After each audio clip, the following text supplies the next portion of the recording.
Tatlo hanggang 10 Pilipino ang na-scam ngayong taong 2026 dito sa Poland. Bonus pa yung ibang lahi na na-scam din.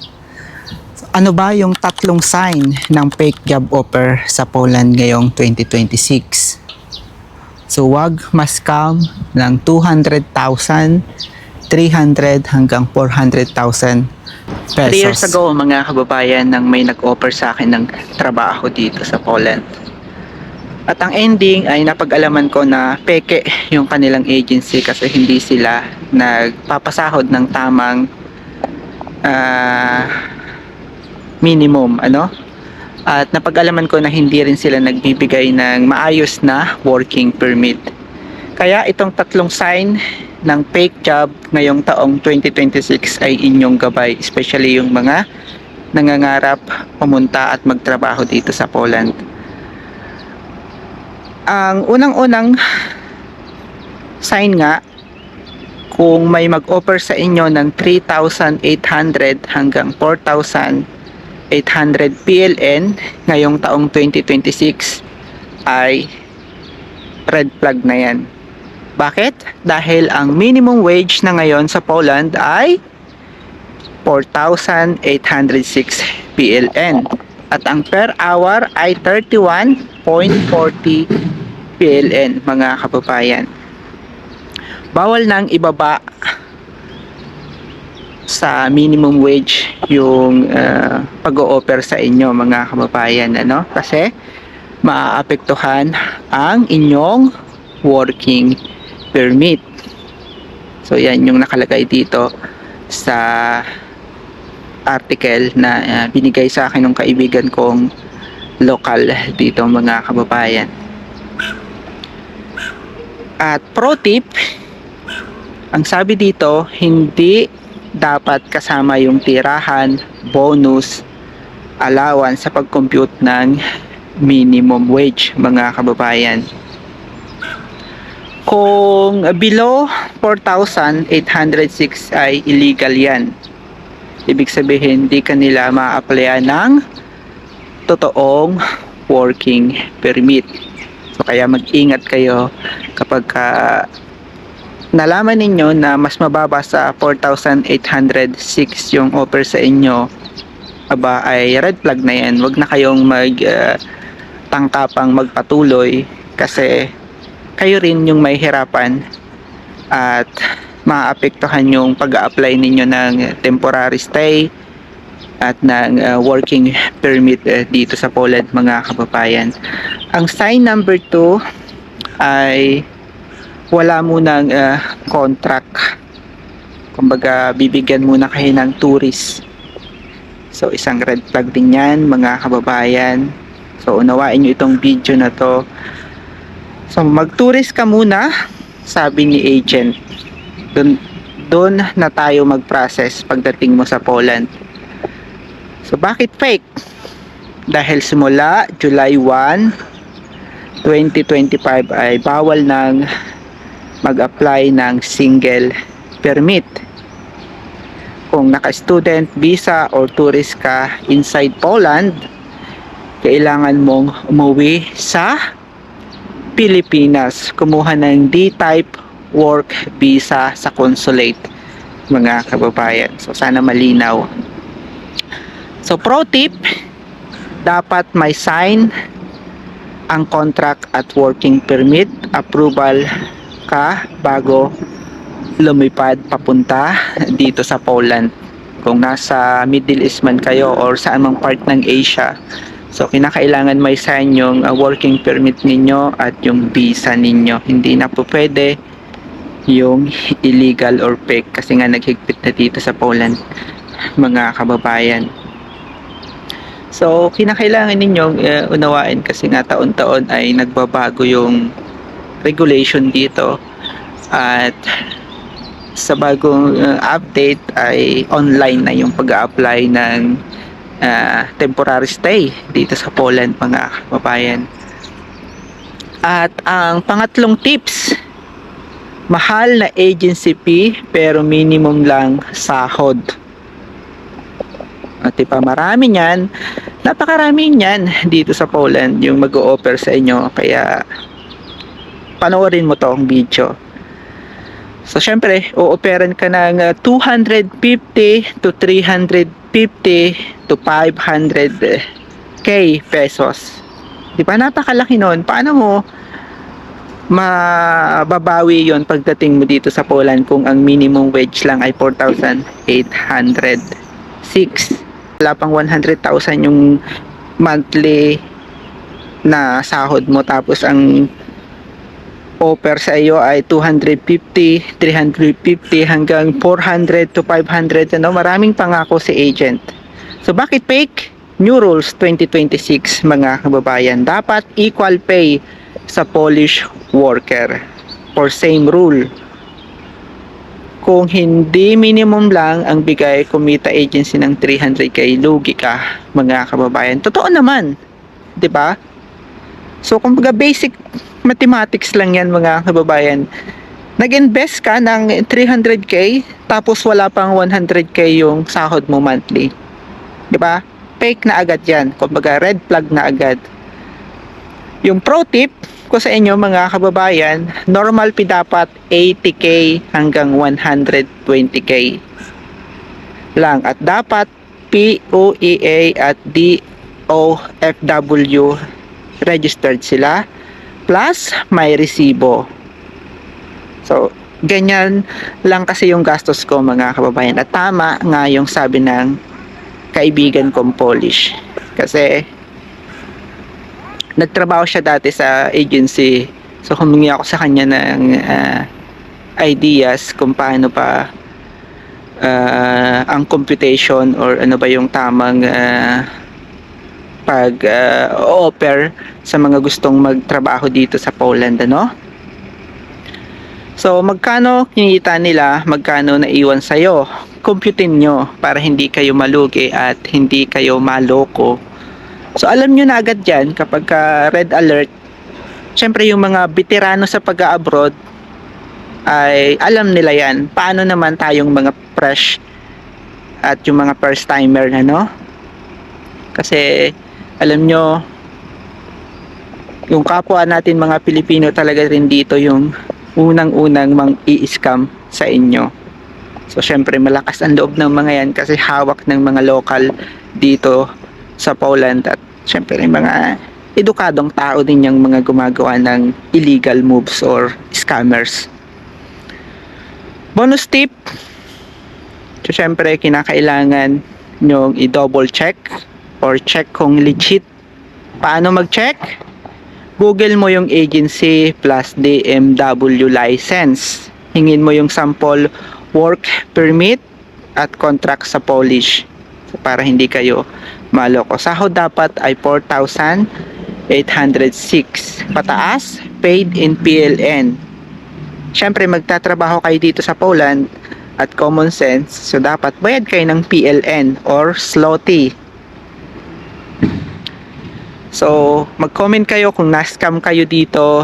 So bigyan natin ng komento yung mga naka-experience ng red flag na scam. So pwede nyong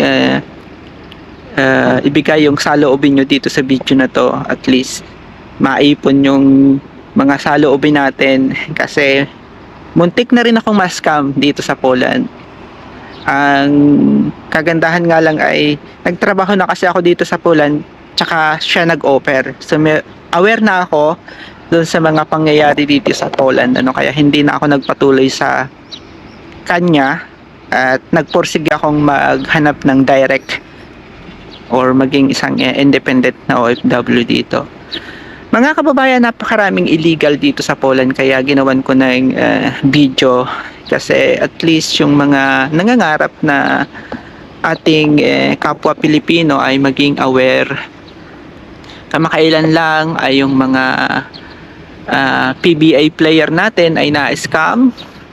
Kuno daw ay may palaro dito sa Poland pero hindi sila binayaran. Di pa nakakaawa yung kapwa natin Pilipino? In-scam ng kapwa Pilipino.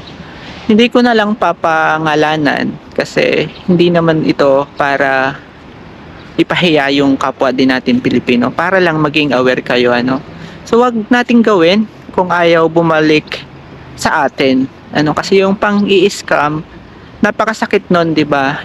I-scam mo yung kapwa mo Pilipino, yung kapwa kalahi mo para lang kumita ka ng malaking halaga at mabili mo yung mga bagay na pinapangarap mo. Kayang-kaya ninyong bilhin yung mga bagay na yan, magsikap lang kayo o hard work lang dito sa Poland. Hindi ninyo kinakailangang mang-scam. Marami niyan dito, yung mga nakakapangasawa ng lokal ay sumusubok iskamin yung mga kapwa Pilipino. Hindi lang dito sa Poland, kundi dito sa buong Europe. So kaya ginawan ko ng video, at least maging aware yung mga kababayan natin na syempre nakakaawa kapag ka napapanood ko dito sa iba't ibang platform ng social media. Itong video na to, mga kababayan, ay pagpapaalala lamang ni Kabayang Adrian. Hindi para siraan yung may mga business na agency dito sa Poland at yung mga kapwa nating Pilipino na agent dito sa Poland. At para maging aware din yung mga nangangarap magtrabaho dito, mga nangangarap mag-move papunta dito sa Poland para masubukan yung culture, ma-experience yung buhay Poland. So alam nyo, sa paglipas ng mga taon or sa loob ng 7 taon ay nandito na ako sa Poland at nakikipagsapalaran. So gusto ko kasi lumaban ng patas yung iba nating kapwa Pilipino dito sa Europe na hanggang sa ngayon ay hindi mawala sa kanila yung pang-i-scam sa kapwa nating Pilipino. So hindi yun nakakatulong kasi alam po ang pagiging OFW ay napakahirap. Samahan mo pa ng mga pasaway na kapwa natin Pilipino na agent na nang i-scam ng kapwa Pilipino, diba? So hindi lang naman Pilipino yung mga scammer dito sa Poland, marami ring mga iba't ibang lahi dito sa Poland ang gumagawa niyan. So malakas ang loob ng ating mga kababayan, syempre alam nila yung kalakaran. So dapat yung mga Pilipino na gustong pumunta dito sa Poland ay maging aware kayo. Hindi lamang bigay ng malaking halaga. Alam kong pinaghirapan ninyo yan at wala akong karapatan na pagsabihan kayo ng ganyan, diba? Or ng ganito. So kasi yung iba ay nakakaawa kapag na-scam, no? Kaya binigyan ko rin ng kasagutan yung katanungan ng iba kung paano daw mag-check ng legit na agency. So nasabi ko nga or nabanggit ko nga dito sa video na to, mga kababayan, at least na maging aware yung iba nating mga kababayan, no? So unang-una na dyan yung kapwa kong Pilipino na nangangarap pumunta dito sa Poland. So dapat ay maging aware kayo kasi sa ganda ng Poland ay yan yung market or pang-akit sa inyo ng mga agent, ano, yung ganda, yung safety, yung offer sa inyo na malaking halaga na hindi naman totoo, 'di ba? Napakasakit niyan sa iba nating mga kapwa Pilipino na may pamilya sa Pilipinas. Syempre, kahit ako, mangyari sa akin yan, ay nakaka-stress, no? Biruin mo, nagtrabaho ka for 10 years, 5 years sa Asia, sa Middle East, para lamang ibigay dun sa agent kasi pangarap mo magtrabaho sa Europe. Alam ko maraming nangangarap pumunta dito sa Europe na mga Pilipino. Hindi lamang mga Pilipino, mga kababayan. At ang sabi ko nga, number 1 ang Poland na pinapangarap ng ibang mga European para tumira or manirahan kasi maganda yung ekonomiya nila at yung safety ng pamumuhay dito sa Poland. Kaya yung iba ay gustong gusto talagang pumunta dito. So itong video na to, once again ay gabay nyo lamang. At nais ko syempre maging aware talaga yung mga kababayan natin na hindi pa nakakapunta dito sa Poland, or yung mga nangingarap pa lang. Kasi at least meron kayong idea, hindi lamang yung subok lang kayo ng subok sa hirap ng pag-a-apply sa Pilipinas, sa hirap ng medical, di ba? Napakahirap ng pinagdaanan ko dyan. At alam ko yan dahil nag-umpisa ako sa pagtatrabaho sa agency. Galing ako sa hirap ng buhay din sa Pilipinas. At ang gastos ko sa katotohanan ay nasa 120k lang. All in na yun. All in na. As in, kasama na dun yung medical. Kasama na dun yung pagkain ko sa bawat labas ko sa bahay papunta ng agency. So ang placement fee ko ay nasa 60k lamang mga kababayan. Kaya kapag may nag-offer sa inyo ng 200, 300 hanggang 400, so dapat ay mag-isip-isip na kayo kasi ang minimum wage lang dito sa Poland ay wala pang 100k. So once again, ako si Adrian mga kababayan. So sabi ko nga sa inyo, 7 taon na ako dito sa Poland at nais ko lang bigyan ng awareness yung mga kababayan ko na nangangarap pumunta dito sa Poland. At hanggang dito na lamang yung video ko, and God bless mga kababayan.